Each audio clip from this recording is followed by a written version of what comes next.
And okay, finally, the last topic for today's course, yeah, it's a very intensive course today, is how to run parallel jobs with, for example, OpenMP or MPI. Parallel jobs. So as you can see, the name of our institute, Paderborn Center for Parallel Computing, you see parallel computing is rather very important. And in some cases, you may be able to use the entire, for example, auto system for your calculation. Yeah, this is the power of parallelization. But anyway, for most of the user jobs, if you manage to use all the 192, roughly 200 CPU cores for a single compute node, you already, benefit from parallelization. But anyway, parallelization is required to get the maximum from the, even for a single node. That is why we would like to talk about parallelization. But no worries, in this part, we will only talk about parallelization from higher level. But if you want to learn more, we still have a follow-up course in 2 weeks. If you found it interesting, please enjoy. So from a higher level, if you have a sequential job, your job starts from start and then step ABC, and then your job finishes. But for a parallel job, after starting for step A, maybe one can divide this step into 3 parts, and then maybe to do some synchronization to run small calculation for step B, and then to start a parallelization again for step C. So in this way, you can benefit from the parallelization, and in the end of the day, your parallel job runs faster than your serial job. This is, let's say, very simple overview, but for parallelization, you need communication, right? You need to distribute your work and communicate and so on. So in practice, this is not really simple. And for parallel computation, there are 2 models. The first one is the so-called shared memory. Mostly, one of the most popular parallel programming is to use OpenMP. So that, let's say, the 192 CPU cores in one single compute node can share the information, the data stored in the memory, and then to do the parallelization. This is very simple or high-level overview for the so-called shared memory parallelization because they use the same memory. And the next one looks much more complicated if you look at the size of the figure. Yeah, this figure is small. This is much larger than this one. Is the so-called MPI for message passing interface. So for MPI, as you can see, you can let multiple CPU cores belong to different compute nodes to work together by going through this front-end bus network interface, go to another network interface, go to the front-end bus again, go to the CPU core.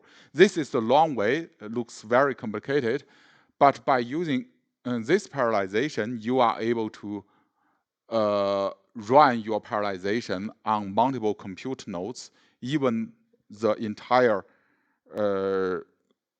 autos cluster. Yeah, this is possible. But before continuing, let's first talk about shared memory parallelization very quickly. So shared memory parallelization, the advantage is the overhead is small and it's very easy to use. But of course, there are disadvantages. For example, limited shared memory, and also there may be some mistakes that one may easily overlook. And to run OpenMP parallelized application, you need to specify, for example, the number of the threads would you like to use. For example, OpenMP number of the threads equals, for example, 120, 128. This is for the all the CPU cores on Noctua 2. If you want to use autos, you need to make this number to 192. For those settings of environment variables, it is important to get good performance. And also for some other numerical libraries, you need to set, for example, appropriate environment variables. For example, in some cases, you may want to disable the multi-threading parallelization. You can do this by setting only one thread for your libraries.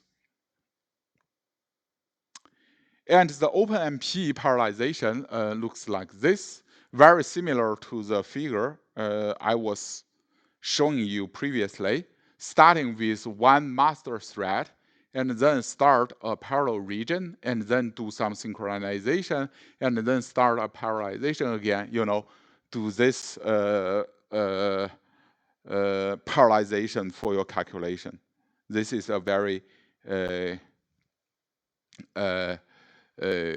high-level overview about OpenMP. And next, I'm going to talk about MPI. So for MPI, as you can see, it's already very complicated, but the advantage is to give you the opportunity to run on multiple compute nodes. So how an MPI job starts? So first, you create your job script, and then submit this job script to the workload manager. And then the workload manager will allocate, for example, 3 compute nodes, right? But one compute node is the so-called boot node. And then, as I mentioned before, the modules, environment modules, software will be loaded, and then the SRAM will be triggered to execute your MPI job. And then those MPI environment will also be propagated to other compute nodes, so that the boot node has MPI environment, the other nodes also have those MPI environment, and then your MPI application is launched on different compute nodes, and then they can communicate through the MPI communication. And then you are able to use multiple compute nodes. Here, for example, using 3 nodes. And as you can see, the advantage of MPI is it does scale to thousands of compute nodes. Yeah, really, it's true. And you can use the entire cluster system for your calculation. And also you have more control for the parallelization. It's you can do very detailed fine tuning. It's not a problem. But the disadvantage is it's harder to implement and sometimes higher latency. This latency is mainly because of the interconnect between different compute nodes. Because anyway, this must go through the InfiniBand, unlike the CPUs within one single compute node, right? And to run an MPI application, you can just specify srun, and then followed by the CPU cores you requested, for example, in your Slurm, and then it will just run. Yes, to make it even more complicated, yes, I promise this is almost the last slide. I don't want to make it too complicated for you. To make it more complicated, you can use the so-called hybrid OpenMP plus MPI parallelization. And the idea is very simple. Just use OpenMP parallelization within one single node. As you can see here, this OpenMP those red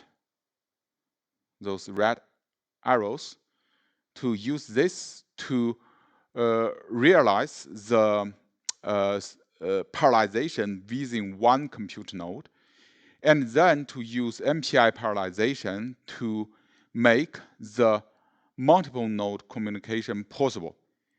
And then you have both parallelization across multiple nodes as well as the efficiency within one single node. So this is very, very powerful, but complicated.